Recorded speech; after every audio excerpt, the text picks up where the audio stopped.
بسم اللہ الرحمن الرحیم۔ شروع اللہ کے نام سے جو بہت مہربان نہایت رحم کرنے والا ہے۔ الف لام میم حروف مقطعات میں سے ہے۔ اس کے معنی اور مفہوم اور مراد اللہ اور اللہ کے رسول محبوب حضرت محمد صلی اللہ علیہ وسلم جانتے ہیں۔ ذالک الکتاب، یہ کتاب، لا ریب، اس میں کچھ شک نہیں، فیہ، اس میں، ھدی للمتقین، ہدایت ہے متقیوں کے لیے، پرہیزگاروں کے لیے،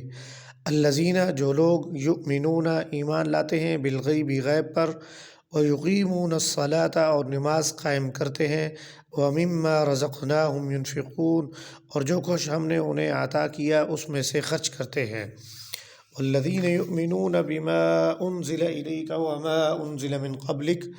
وبالآخرۃ ہم یوقنون، والذین یؤمنون، اور جو لوگ ایمان لاتے ہیں، بما انزل الیک، جو کچھ آپ پر نازل کیا، وما انزل من قبلک، اور جو آپ سے پہلے ہم نے نازل کیا، وبالآخرۃ ہم یوقنون، اور آخرت پر کامل یقین رکھتے ہیں، اولئک علی ھدی من ربہم واولئک هم المفلحون، یہی وہ لوگ ہیں جو ہدایت پر ہیں اپنے رب کی طرف سے، اور یہی وہ لوگ ہیں جو کامیاب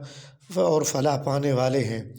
ان الذین کفروا سواء علیہم اانذرتہم ام لم تنذرہم لا یؤمنون، یقیناً وہ لوگ جنہوں نے کفر کیا ان کے لیے برابر ہے کہ آپ انہیں ڈرائیں یا نہ ڈرائیں، وہ ایمان لانے والے نہیں ہیں۔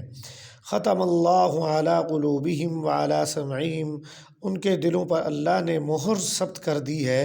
وعلی سمعہم، اور ان کی سماعت پر، وعلی ابصارہم غشاوہ، اور ان کی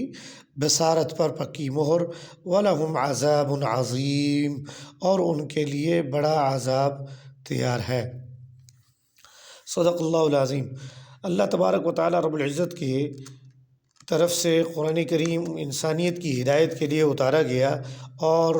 ترتیب نزولی کے اعتبار سے قرآن کریم کو مرتب نہیں کیا گیا، بلکہ حضور صلی اللہ علیہ وسلم نے قرآن کریم کی ترتیب توقیفی کے اعتبار سے خود متعین فرما دی کہ یہ اس انداز سے قرآن کریم کو ترتیب دیا جائے۔ چنانچہ سورہ الفاتحہ مکی صورت مقدمہ ہے، مقدمہ قرآن کریم کا ہے، دیباچہ ہے، ابتدائیہ ہے، اور فاتحہ ہے یعنی کھولنے والا، جبکہ اب دوسری صورت مدنی صورت بقرہ ہے، جس کا معنی گائے، بقرہ کا معنی گائے ہے۔ اس سورہ مبارکہ کے اندر اللہ تبارک و تعالیٰ رب العزت نے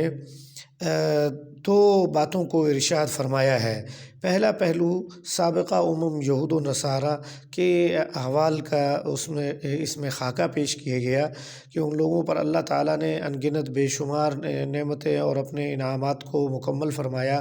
لیکن وہ اپنی سرکشی، عدوانیت اور اپنی روگردانی، نافرمانی کے سبب جو ہے وہ مشکلات سے اور گرداب میں جو ہے پھنستے چلے گئے۔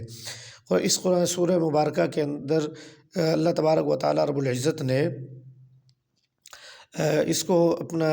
بیان کرتے ہوئے سابقہ کا ذکر فرماتے ہوئے اللہ تعالیٰ نے فرمایا کہ کیا ہم نے تم پر یہ انعامات نہیں کیے ہیں۔ ان انعامات کا تذکرہ اور خاکہ اللہ تعالیٰ نے پیش فرمایا، اور اس سورہ مبارکہ کے دوسرے حصہ میں جو کہ سورہ بقرہ اور آل عمران کے جو ملاپ کے ساتھ، جن کو آپ صلی اللہ علیہ وسلم نے الزہراوین فرمایا ہے، ان دونوں کے اندر 18 رکوعوں کے اندر اللہ تبارک و تعالیٰ رب العزت نے یہود اور ان کے حواریوں کا ذکر فرمایا، اور آخری جو دوسرا حصہ ہے جس کے اندر 22 رکوع شامل ہیں، ان کے اندر اسلام سے اور مسلمانوں سے متعلق بات کی گئی ہے۔ ایک ابتدائی خاکہ پیش کیا گیا ہے، تفصیلی شرعی احکام جو ہے وہ سورہ نساء اور سورہ المائدہ کے اندر مکمل ہوئے ہیں، نازل ہوئے ہیں۔ البقرہ کو سنام القرآن وذروتہ بھی کہا گیا ہے کہ یہ قرآن کریم کا کلائمیکس ہے، کہ قرآن کریم کا مکمل جو ایک معنی، مفہوم، مراد، اس کا خاکہ جو ہے وہ سارا آ جاتا ہے۔ سورہ بقرہ 286 آیات پر مشتمل ہے، اور اس میں تقریباً 2.5 سپاروں تک پر پھیلی ہوئی یہ صورت ہے۔ سورہ مبارکہ سورہ البقرہ کے اندر اللہ تبارک و تعالیٰ رب العزت نے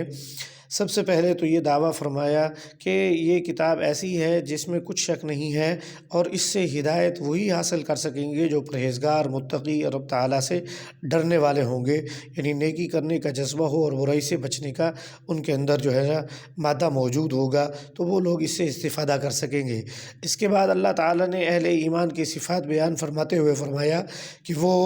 حواس خمسہ پر یقین نہیں رکھتے، محسوس نظر آنے والی ٹھوس مادہ چیزوں کی بجائے جو کچھ بھی ان کو اللہ اور اللہ کے رسول کی طرف سے قرآن کے اندر بتلایا گیا ہے وہ اسی پر عمل کرتے ہیں، تو یعنی ایمان بالغیب لاتے ہیں، اور ایمان لانے کے بعد دوسرا اہم ترین جو فریضہ ہے وہ نماز کی ادائیگی کا ہے، اس کو ادا کرتے ہیں، اور وَمِمَّا رَزَقْنَاهُمْ يُنْفِقُونَ، اور جو کچھ ہم نے ان انسانوں کو رزق وافر عطا کیا ہے زمین کے اندر زندگی بسر کرنے کے لیے، اس میں سے بھی وہ خرچ کرتے رہتے ہیں اللہ تعالیٰ کی رضا جوئی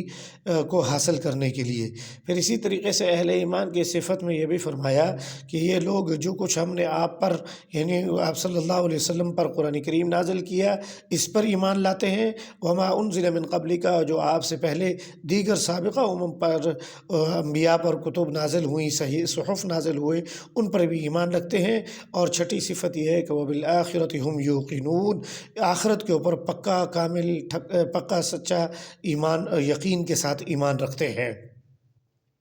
ایمان کے باب میں ایقان کے لفظ کو یہاں پر ذکر کیا گیا کہ یہ مزید سب سے زیادہ جو ایمان ہے مضبوط ہونا چاہیے انسان کا، وہ آخرت سے متعلق ہو۔ اس کے بعد فرمایا ان صفات کو اختیار کرنے والا شخص ہی حقیقت میں ہدایت یافتہ ہے، اور حقیقت کے اندر ہدایت پر بھی ہے اور فلاح اور کامیابی پانے والا بھی ہے۔ اس کے بعد دوسرے دو آیات کے اندر اللہ تعالیٰ نے کافروں کا ذکر فرما دیا ہے، ان الذین کفروا سواء علیہم اانذرتہم ام لم تنذرہم لا یؤمنون، سرکش، نافرمان، انکار کرنے والے، روگردانی اختیار کرنے والوں کو ڈرائیں یا نہ ڈرائیں برابر ہے ان کے لیے سب، کچھ وہ ایمان نہیں لائیں گے، یعنی وہ ضد کے اندر، ہٹ درمی کے اندر، عناد کے اندر، کسی بھی بنا پر وہ اپنی انتہا کو پہنچے ہوئے ہیں، اب ایمان وہ نہیں لانا چاہتے، وہ ٹھٹھا اور مذاق مسلمانوں کو اڑاتے رہتے ہیں۔ آگے فرمایا ختم اللہ علی قلوبہم وعلی سمعہم وعلی ابصارہم غشاوہ ولہم عذاب عظیم۔ اب وہ ان کا ایمان قبول نہ کرنے کی جو بنیادی وجہ ہے وہ یہ ہے کہ اللہ تعالیٰ ان سے ناراض ہیں، اور ان کے دلوں پر، ان کی سماعت پر، ان کی بصارت پر سخت اور پکا پردہ جو ہے لگا دیا گیا ہے، اور ان کے لیے بہت بڑا عذاب جو ہے اللہ تعالیٰ نے تیار کر رکھا ہے۔ اللہ تبارک و تعالیٰ رب العزت مجھے اور آپ کو قرآن و سنت پر عمل کرنے کی توفیق عطا فرمائے۔ وما علینا الا البلاغ المبین۔